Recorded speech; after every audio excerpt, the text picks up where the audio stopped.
পুৰা পুৰা হৈ গল নহয় জানো আৰু মিটিং আমি কেইটাত দিছিলো কেইটাত আছিলে মিটিং 12টাত তো 12 বজাত মিটিং আৰু আমি 6টা 7টা 8টাত আহি গলো ৰাতি টোপনি হৈছিলে নে নাই ৰাতি টোপনি হোৱা নাই হে ভগৱান কালি ৰাতি চিন্তা কৰি আহিছে যে ৰাতিটো কেনেকে পুৱাম আৰু লগে লগে যাব লাগে মিটিংত হয় নে নহয় কাৰণ ইমান দিনৰ পৰা মনত ভাবি আছিল যে বেলেগ জায়গাত টকা পাই আছে আমাৰ তাত কিয় পোৱা নাই চিন্তাও হৈ আছিল হয় নে নহয় আজি ভাল লাগিছে হসাই ভাল লাগিছে ঠিক আছে তেতিয়া হলে মই আপোনালোকক কেইটামান কথা কম যাতে ভৱিষ্যতে আৰু ভাল লাগে ঠিক আছে আৰু আপোনালোকে গোটেই কথাখিনি শুনিব আজিৰ সভাত আমাৰ মাজত উপস্থিত সাংসদ কামাখ্যা প্ৰসাদ তাছা ডাঙৰীয়া যোৰহাট সমষ্টিৰ বিধায়ক হিতেন্দ্ৰনাথ গোস্বামী ডাঙৰীয়া সন্মানীয় বিধায়ক প্ৰদীপ হাজৰিকা ডাঙৰীয়া কুমুদ কছাৰী ডাঙৰীয়া প্ৰতাপ কছাৰী ডাঙৰীয়া শান্তনু পূজাৰী ডাঙৰীয়া ৰাণা গোস্বামী ডাঙৰীয়া প্ৰশান্ত জ্যোতি গোস্বামী ডাঙৰীয়া সুৰজিত শইকীয়া লখিমী খাৰঘৰীয়া ডাঙৰীয়ানী লাকি বৰুৱা গগৈ ডাঙৰীয়ানী ৰশ্মি ভট্টাচাৰ্য ডাঙৰীয়ানী বিশ্বপ্ৰভা শইকীয়া ডাঙৰীয়ানী সৌৰভ প্ৰাণ বৰাকে আদি কৰি মঞ্চত উপবিষ্ট বিশিষ্ট ব্যক্তিসকল আৰু আমাৰ সন্মানীয় আইমাতৃসকল আৰু সুধীবৃন্দ মই কব খুজিছিলো যে আইমাতৃ আৰু দেউতাসকল বুলি পিছত দেখিলো ইয়াত কোনো পুৰুষ নাই অকল সাংবাদিক কেইগৰাকীহে আছে আমাৰ গোটেই অসমতে মই এইবাৰ যিমান মিটিং উদ্যমিতা অভিযানৰ মিটিংত গলো সকলোতে মহিলা আৰু পুৰুষৰ সংখ্যাটো নাই কিন্তু ইমান মহিলা একেলগে আজি আমাৰ তিয়কত মোক অফিচৰ পৰা কৈছে যে ইয়াতে 37,000 মহিলা আছে আপোনালোকে চিন্তা কৰক যে আজি আমাৰ মিটিংখনত কিমান মহিলা আছে 37,000 তাৰমানে আজি গাঁৱত কোনো মহিলা নাই সব মিটিংতে আহি গৈছে মই ঠিকে কৈছো নে নাই আৰু ইমান ডাঙৰ মহিলা মিটিং আগতে আপোনালোকে দেখিছিলে নেকি কেতিয়াবা এইখনে হৈছে আমাৰ তিয়কত অনুষ্ঠিত মহিলাৰ আটাইতকৈ ডাঙৰ মিটিং কিমান মহিলা আছে 36,319 গৰাকী আজি এটা আমাৰ ৰেকৰ্ডো হৈছে মহিলা উদ্যমিতা অভিযানৰ আজি 100 নম্বৰ সভা তাৰমানে 100 নম্বৰ সভাখন আমাৰ তিয়কত অনুষ্ঠিত হৈছে আৰু এতিয়ালৈকে আমি 100টা সমষ্টিত পুঁজি বিতৰণ কৰিলো 26টা সমষ্টিত পুঁজি বিতৰণ কৰিব লাগিব আৰু ফেব্ৰুৱাৰী মাহত আমাৰ এই কাৰ্যসূচী শেষ হ'ব 1 এপ্ৰিলত মই বিহালীত এই কাৰ্যসূচী আৰম্ভ কৰিছিলো প্ৰত্যেক মাহত 20খন 30খন সভা আমি কৰিছিলো আৰু হদিয়াৰ পৰা ধুবুৰী শিলচৰৰ পৰা জোনাই সকলোতে মই এটা অদ্ভুত দিশ দেখা পালো সেইটো হল মহিলাসকলৰ উৎসাহ ৰাতিপুৱা যদি 10টাত মিটিং দিছো মহিলাসকল ৰাতিপুৱা 5টা বজাতে আহিছে আৰু যদি 12টা বজাতো মিটিং দিছো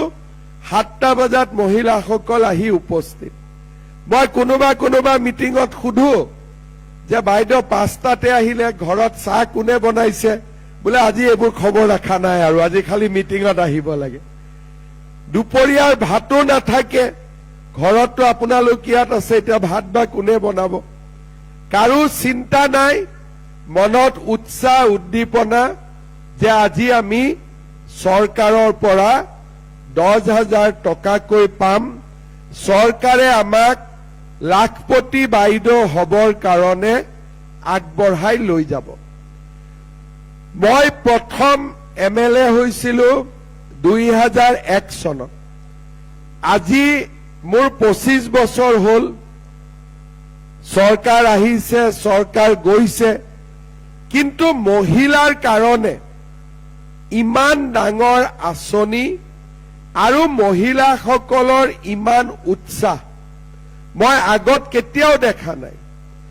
আমাৰ এই মিটিংবিলাকত এনেকুৱাও মহিলা আহিছে যি মহিলাই হয়তো গাঁৱৰ পৰা আগতে বাহিৰত অহাই নাছিল।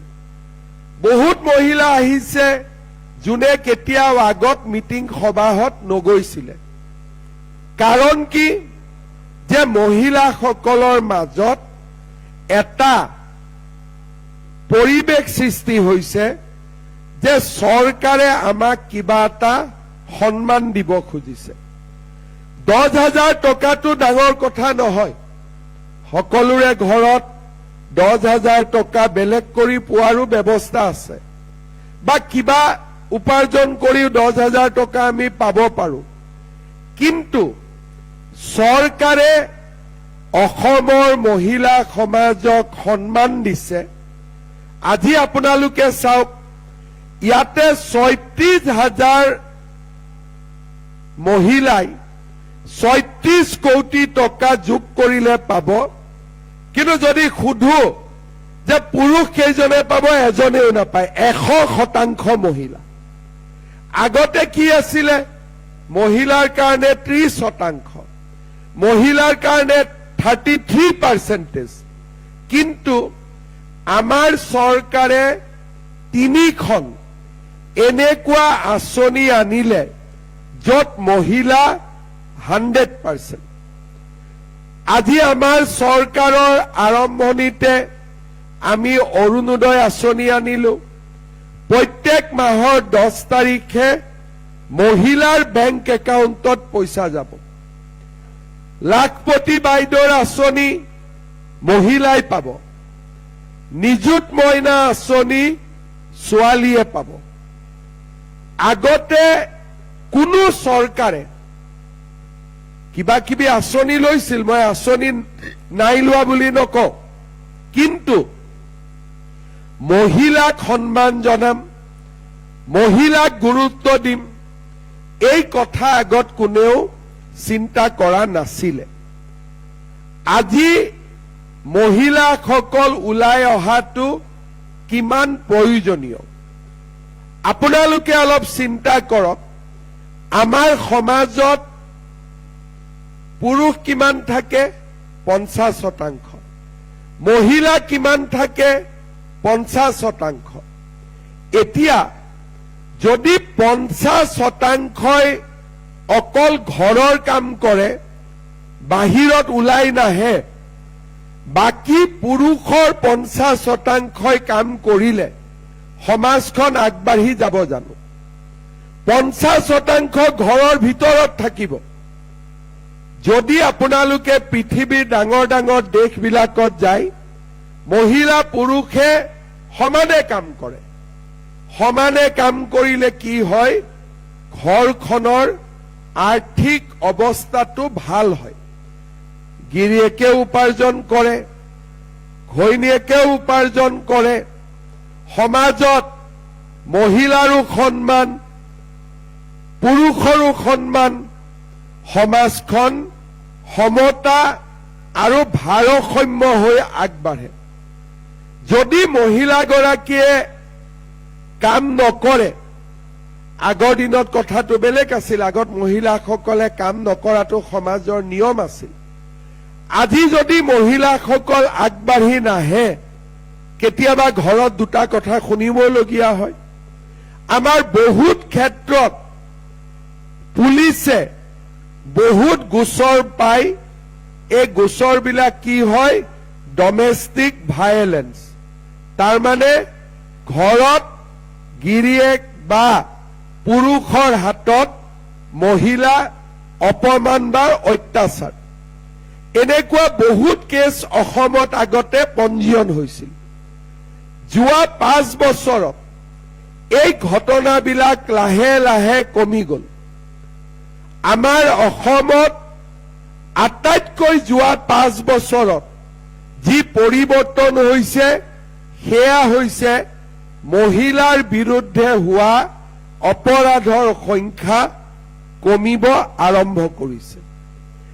কাৰণ বহুত, কিন্তু মহিলাসকল যেতিয়া ওলাই আহে, মহিলা সমিতি, আত্মসহায়ক গোট, অংগনবাদী, আশা, জীৱিকা সখী, সমাজত পৰিৱৰ্তন আহিবই।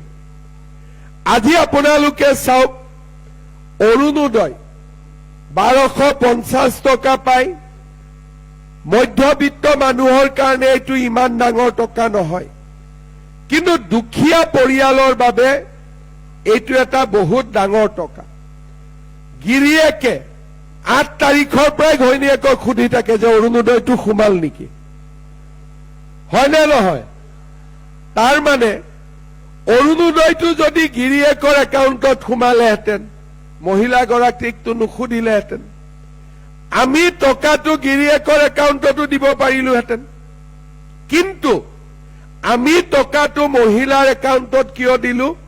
যাতে গিৰিয়েকেও মহিলাগৰাকীক সন্মান কৰিবলগীয়া হয়। কাৰণ মই বিচাৰো যিখন সমাজত মাতৃজাতিৰ সন্মান নাথাকে, মাতৃয়ে কাম কৰিবৰ কাৰণে সমাজে আগবঢ়াই নিদিয়ে, সেই সমাজখন বহুত দূৰ আগবাঢ়িব নোৱাৰে। আজি আপোনালোকে চিন্তা কৰক, 7টা 6টাত ইয়াত আহিছে, ঘৰৰ পৰা 5টাত ওলাইছে। যদি অইন দিনা হ'লহেঁতেন, আপোনালোকে হাজবেণ্ড শুই আছে আৰু আপোনালোক বাছত উঠি গুচি আহিছে, কোনেও সাহসে নকৰিলেহেঁতেন। কিন্তু আজি ৰাতিয়ে কৈছে মই ৰাতিপুৱাই যাম দেই, তুমি শুই থাকিলে থাকিবা। আৰু গিৰিয়েকজনেও কোৱা নাই নাযাবি দেই, মই থৈ আহিম। আজি এই উদ্যমিতা আঁচনিয়ে সমাজত এটা পৰিৱৰ্তন আনিছে। আজি দুপৰীয়া ঘৰত ভাত নাই, ছোৱালীয়ে যদি বনাইছে বনাইছে, নহলে ভাতো বনোৱা নাই, কিন্তু গিৰিয়েকৰ খঙো উঠা নাই। ভাল পাইছে যে যি নহওক মোৰ ঘৈণীজনীক, মোৰ মানুহজনীক চৰকাৰে কিবা এটা দিম বুলি কৈছিল, আজি দিব অন্তত। এই যে পৰিৱেশ এটা নিৰ্মাণ হল, এই পৰিৱেশটোৱে আমি বিচাৰিছিলো। আজি আপোনালোকে 10,000 টকা পাব। আমাৰ উদ্দেশ্য 10,000 টকা দিয়া নহয়। আমাৰ উদ্দেশ্য হল আপোনালোকক লাখপতি বাইদেউ হিচাপে নিৰ্মাণ কৰা। টিয়কত আমাৰ মহিলাসকল আগৰ পৰাই আগবঢ়া, আৰু টিয়ক সমষ্টিত ইতিমধ্যে 1671 গৰাকী বাইদেউ লাখপতি বাইদেউ হ'ব পাৰিছে। তাৰ মানে আমাৰ টিয়কৰ মহিলাসকল ইতিমধ্যে আগবাঢ়ি আছে। চৰকাৰে যদি আমাক অলপ আগুৱাই দিয়ে, আমি বাকী সকলো লাখপতি বাইদেউ হ'ব পাৰিম। আৰু আমাৰ যদি নিজৰ উপাৰ্জন হয়, আটাইতকৈ কাৰ লাভ হ'ব? মোৰ ল'ৰা ছোৱালীক মই পঢ়া শুনা কৰাৰ বাবে আগবঢ়াই দিব পাৰিম। মই আমাৰ ডিচিক কৈছিলো 1600ৰ নামটো মই ল'ব নোৱাৰো, কিন্তু মোক 20 গৰাকী মহিলাৰ নাম দিয়ক টিয়কৰ, যি ইতিমধ্যে লাখপতি বাইদেউ হৈছে। আমাৰ 1 নম্বৰ সোণাৰী গাঁৱৰ জ্যোতি দেউৰী, বেহাইবাৰী মহাজন গাঁৱৰ অনু বৰা, দিছৈ কোচ ব্ৰাহ্মণ গাঁৱৰ ৰূপালী কোচ, 1 নম্বৰ সোণালী গাঁৱৰ ববী খণ্ডিকৈ, কৈবৰ্ত গাঁৱৰ জ্যোতি দাস, বেহাইবাৰী মহাজন গাঁৱৰ তৰুলতা হাজৰিকা বৰা, বুকৰা মিৰি গাঁৱৰ বনিতা পেগু, চাৰিঙীয়া গাঁৱৰ ৰুণু কোঁৱৰ, ঔৰিয়া গাঁৱৰ পম্পী শইকীয়া, পহুমৰা গাঁৱৰ বিতুমাই দাস, পুৰণি মাটি গাঁৱৰ কিৰণ মণিয়া, বুকৰা মিৰি গাঁৱৰ টুটুমণি দলে পেগু, পহুমাৰা গাঁৱৰ মামণি দত্ত, শৰাইবন্ধা গাঁৱৰ ববী শৰ্মা, মেঘালী বৰা শইকীয়া, ভটামৰা গাঁৱৰ পুষ্পা বৰা, ঔৰিয়া গাঁৱৰ ৰাধামণি শইকীয়া, পুৰণি মাটি গাঁৱৰ পুতুমণি বৰুৱা, ভটামৰা গাঁৱৰ নিৰদা বৰা। এই মহিলাসকলে আজি বছৰত 1.5 লাখ টকাৰ পৰা 3 লাখ টকালৈকে উপাৰ্জন কৰে। যদি এই 1600 মহিলা লাখপতি বাইদেউ হ'ব পাৰিছে, চৰকাৰে সহায় কৰিলে, চৰকাৰে ৰাস্তা দেখুৱালে, বাকী মহিলাসকলো নিশ্চয় লাখপতি বাইদেউ হ'ব পাৰিব। আৰু এই উদ্দেশ্য আগত ৰাখিয়েই আমি মহিলা উদ্যমিতা আঁচনি গ্ৰহণ কৰিছিলো। আজি টিয়কত 36,000 মহিলা, কিন্তু অসমত কিমান মহিলা? 32 লাখ মহিলা। 10,000কৈ দিলে লাগে 3,200 কোটি টকা। অৰুণোদয় কিমান? 40 লাখ। মাহত লাগে 450 কোটি, বছৰত লাগে 5,500 কোটি। নিযুত মইনা 4 লাখ। আৰু কিমান মহিলা উপকৃত হৈছে আজি? 40 লাখ, 32 লাখ, 4 লাখ, 76 লাখ। 76 লাখ মহিলাক আজি আমি ৰাস্তা দেখুৱাব খুজিছো। আজি আপোনালোকে 10,000 টকা পাব। এই 10,000 টকা আমি কেনেকে ব্যৱহাৰ কৰিম? কাৰণ এই 10,000 টকা ভাল কৰি ব্যৱহাৰ কৰিলে আপোনালোক আৰু আগবাঢ়ি যাব পাৰিব। আমি আজি 10,000 টকা ল'ম, চেকখন পোৱাৰ পিছত বেংকত জমা দিম। এই 10,000 টকাটো আমি কেনেকে খৰচ কৰিম? প্ৰথম, আমাৰ একোটা আত্মসহায়ক গোট আছে, সভানেত্ৰী আছে, সম্পাদিকা আছে। এই গ্ৰুপটোত যদি আমি টকাখিনি জমা দিওঁ, গ্ৰুপৰ একাউণ্টত 1 লাখ টকা হ'ব।